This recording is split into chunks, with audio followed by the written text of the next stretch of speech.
Зоран Димитриевски и Татјана Дуковска од апелација ќе напредуваат во судии на Врховен суд. Судски совет ги изгласа со 12 гласа за областа кривично право како дел од највисокиот судски орган. Одлични судии, професионалци со висок интегритет и дигнитет. И сметам дека Врховниот суд ќе се збогати со добивање на ваков квалитет на судии во кривична материја во Врховниот суд. Колегата Зоран Димитриевски посветени на пишување на научни судови, на бодови за јазик и изразјава таа разлика.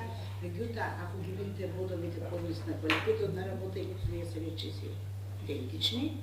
Дебатата се заостри околу кандидатите за избор на судии во Врховен од граѓанската област. Членовите на Советот предложија да се поништи огласот и да биде распишан нов, но ваквиот предлог не помина.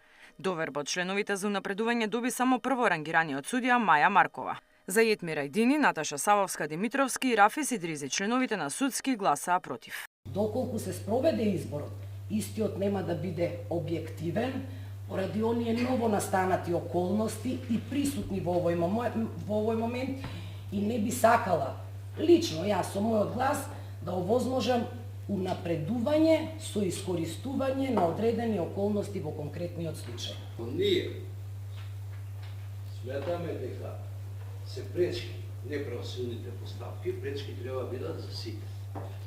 А да одиме на варијанта за првиот кандидат нема пречки, за останатите тројца има пречки, навистина малку сметам дека не сме позистени. И покри изборот на тројца нови судии во Врховен, составот на највисокиот суд се уште не е комплетиран. Празни остануваат уште половина од местата предвидени со рамката на систематизација.